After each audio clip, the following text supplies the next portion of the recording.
From Studio 8A, coverage you can count on in high definition. This is KOMU 8 News at noon. Another road closure northeast of Columbia is causing headaches for local drivers. Good afternoon, I'm Angie Bailey.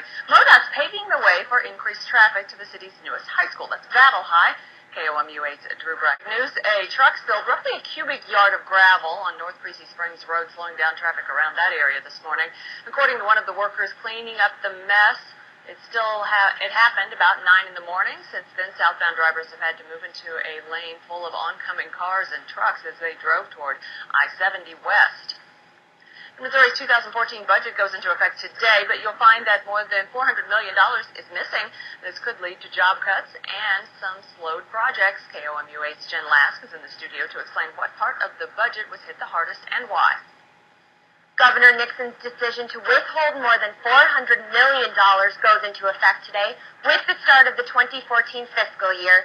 Nixon withheld that money from the state budget in response to a largely Republican-backed tax cut legislation, House Bill 253. House Bill 253 passed through the House and Senate in May, but then Nixon vetoed it, calling it fiscally irresponsible and ill-conceived. He then withheld parts of the budget in anticipation of a legislative override in September.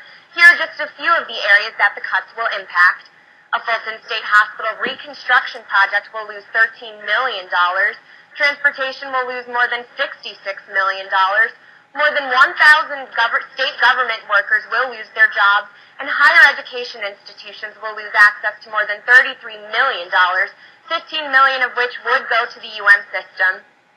Senate Leader Tom Dempsey, a Republican from St. Charles, issued a response to Nixon's withholding of state funds. He said these funds are rolled into fiscal year 2014, using the withholdings to prevent a possible veto override of House Bill 253, which would lower our tax burden, is overstepping and holds the people hostage with their own money. Nixon says the bill, if passed, would lead to $300 million in cuts, so he argues he's preparing to compensate for that loss. To see a breakdown of the budget restrictions, visit our website at KOMU.com. In your national news today, 19 firefighters in Arizona died battling fast-moving wildfires. The Arizona State